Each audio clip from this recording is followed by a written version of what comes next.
नमस्कार। मैं हूं चारा प्रकाश दत्त और आप देख रहे हैं ज्योतिष ज्ञान शास्त्र। उम्मीद करता हूं कि महादेव की कृपा से आप सकुशल होंगे।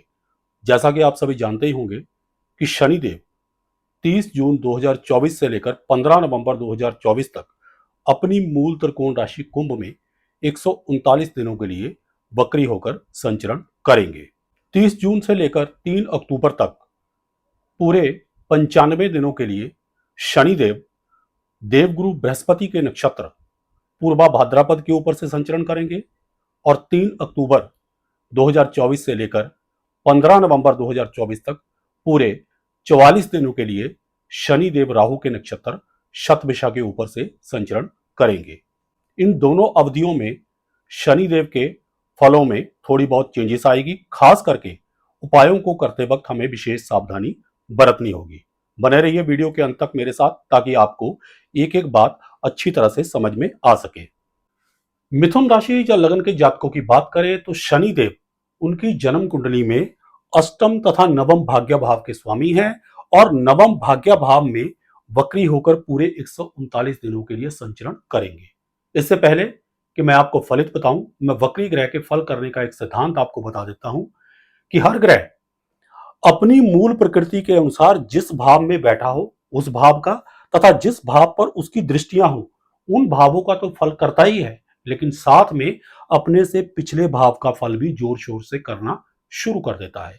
वैसे भी अष्टम स्थान में शनिदेव की मकर राशि पड़ती है, इसलिए अष्टम भाव का फल तो वो करेंगे ही। इसके अलावा जैसे रिवर्स गियर में गाड़ी की ताकत दोगुना हो जाती है, ठीक उसी प्रकार से वक्री ग्रह के फल देने की क्षमता भी दोगुना हो जाती है।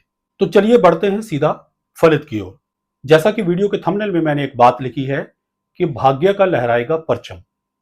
इन 139 दिनों में आपके भाग्य भाव में जब शनिदेव अपनी मूल त्रिकोण राशि कुंभ में 139 दिनों तक वक्री होकर संचरण करेंगे तो आपको भाग्य का ऐसा साथ मिलेगा, इतनी उपलब्धियां होंगी कि दुनिया तो हैरान होगी ही, आप खुद भी हैरान रह जाएंगे। एक के बाद एक आपके जीवन में मौके आएंगे जिनका आपको भरपूर लाभ उठाना चाहिए।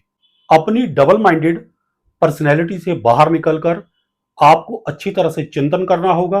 खास करके 30 जून 2024 से लेकर 3 अक्टूबर 2024 तक का जो समय है वो आपके जीवन में एक बेस बना देगा।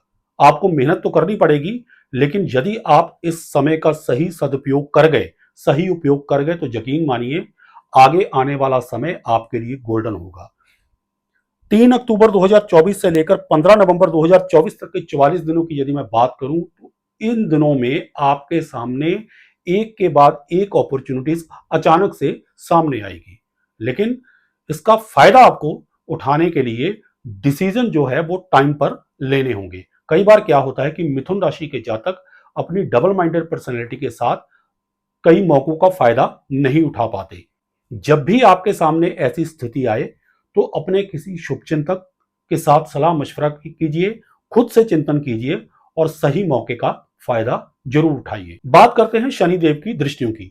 देखिए, शनिदेव नवम भाव से तृतीय दृष्टि से एकादश भाव को, सप्तम दृष्टि से तृतीय भाव को और दशम दृष्टि से षष्ठ भाव को देख रही हैं। इन दृष्टियों का भी आपको बहुत ही सुंदर फल मिलने वाला है। एकादश भाव पर दृष्टि का आपको यह लाभ होगा कि आपके फालतू के एक्सपेंसेस एकदम से कंट्रोल हो जाएंगे। पिछले कुछ समय के दौरान जो आपके आमदनी और खर्च तकरीबन बराबर बराबर चल रहे थे, शनि देव के वक्र होने के साथ ही आपका आर्थिक पक्ष मजबूत होने लगेगा, आपके खर्चे कम होंगे और आमदन में निश्चित तौर पर बढ़ोतरी होगी। जहां तक सप्तम दृष्टि का संबंध है वो तृतीय भाव पर पड़ रही है। आपके पराक्रम में वृद्धि होगी, आपका जोश हाई रहेगा। इसके अलावा छोटी मोटी यात्राओं से आपको लाभ मिलेगा। जहां तक शनि देव की दशम दृष्टि का संबंध है वो षष्ठ भाव पर पड़ रही है। षष्ठ भाव पर शनि के दृष्टि के कारण रोग, ऋण, रिपु इत्यादि से आपको छुटकारा मिलेगा। आपके शत्रु आपके सामने परास्त होंगे। यदि कोई रोग आपको पिछले काफी लंबे समय से तंग कर रहा था तो उससे आपको छुटकारा मिलेगा। इसके अलावा यदि कोई कोर्ट कचहरी इत्यादि में आपका कोई केस वगैरह चल रहा था तो उसमें भी स्थितियां आपके पक्ष में होंगी। जो लोग कंपटीशन एग्जाम की तैयारी कर रहे हैं उनको भी सफलता मिलेगी। जो लोग स्पोर्ट्स एक्टिविटी में पार्टिसिपेट कर रहे हैं उनके लिए भी ये समय पार्टिसिपेशन के लिहाज से या तैयारी के लिहाज से बहुत ही अच्छा रहेगा। लेकिन एक बात है कि शनिदेव जिस भाव में भी बैठे हों या जिन भावों पर दृष्टियां देते हैं उन भावों से संबंधित रिश्तों के साथ तकरार पैदा करते हैं या उनको कष्ट देते हैं। आपके नवम भाव में है तो जाहिर सी बात है पिता के साथ आपकी अनबन हो सकती है, वैचारिक मतभेद हो सकते हैं या उनको कोई शारीरिक कष्ट आ सकता है। लेकिन ध्यान रहे ये जो मतभेद हैं सिर्फ वैचारिक होंगे। इसके अलावा एकादश भाव के ऊपर दृष्टि है तो बड़े भाई और मित्रों के साथ कोई वैचारिक मतभेद हो सकते हैं। तृतीय भाव पर दृष्टि है तो छोटे भाई बहनों के साथ किसी प्रकार के मतभेद हो सकते हैं। लेकिन आपका ये समय बहुत ही अच्छा है, बहुत ही बढ़िया जाएगा। आर्थिक पक्ष से आप मजबूत होंगे, हर तरफ से आपको सफलता मिलेगी। आपको इस समय का खुशी खुशी उपयोग करना चाहिए, इस समय को खुशी खुशी एंजॉय करना चाहिए और किसी भी प्रकार के वाद विवाद की स्थिति से आपको अवॉइड करना चाहिए। Last but not the least, देखिए एक बात का आपको विशेष ध्यान रखना होगा। इन 139 दिनों में भाग्य भाव के स्वामी शनि देव की कृपा से आपको एक के बाद एक बड़ी उपलब्धियां मिलती जाएंगी। आप सीढ़ी दर सीढ़ी ऊपर चढ़ते जाएंगे, भाग्य का आपको पूरा पूरा साथ मिलेगा। लेकिन आपको अपनी उपलब्धियों को लोगों के सामने बढ़ा चढ़ाकर पेश करने से बचना होगा। अगर आप इस बात के ऊपर अमल करते हैं, अपनी उपलब्धियों को हाइड रखेंगे तो ना सिर्फ उपलब्धियां और बढ़ती जाएंगी अपितु ये लंबे समय तक टिकाऊ भी रहेंगी।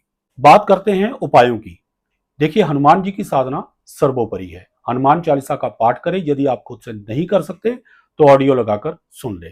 3 अक्टूबर 2024 तक जब तक शनिदेव देवगुरु बृहस्पति के नक्षत्र पूर्वा भाद्रपद के ऊपर से संचरण करेंगे, इस दौरान हर बृहस्पतिवार के दिन किसी मंदिर के पुजारी या स्पिरिचुअल व्यक्ति को कुछ ना कुछ मीठा खाने को देते रहें। बात करते हैं 3 अक्टूबर से लेकर 15 नवंबर तक की, क्योंकि इस दौरान शनिदेव राहु के नक्षत्र शतभिषा के ऊपर से संचरण करेंगे। इसलिए हर शनिवार के दिन किसी मजदूर वर्ग के व्यक्ति या गरीब लोगों को कुछ ना कुछ नमकीन खाने को देते रहें, खास करके चटपटी चीजें जिनमें राहु का इंस्टेंट टेस्ट शामिल हो।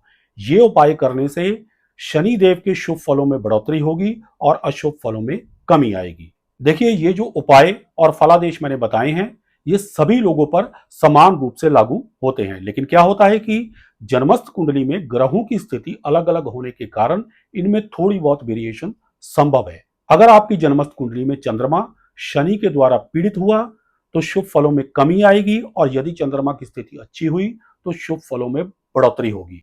इसके अलावा इस बात के ऊपर भी शुभ फल निर्भर करते हैं कि आपकी जन्मस्थ कुंडली में शनिदेव, देवगुरु बृहस्पति और राहु की स्थिति क्या है। अगर आप अपनी व्यक्तिगत जन्म कुंडली के आधार पर फलादेश और उपाय जानना चाहते हैं तो दिए गए नंबर पर व्हाट्सएप करके अपॉइंटमेंट आप ले सकते हैं। आशा करता हूं कि वीडियो में दी गई जानकारियों से आप लाभान्वित होंगे। अगर आपको हमारी ये वीडियो पसंद आई हो तो इसे लाइक करें, शेयर करें, हमारे चैनल को सब्सक्राइब करें ताकि हमारी हर नई वीडियो की नोटिफिकेशन आप तक सबसे पहले पहुंचे। सुखी रहें, स्वस्थ रहें, इसी मंगल कामना के साथ जय सिया राम, हर हर महादेव और बोलो श्री हरि विष्णु भगवान की जय।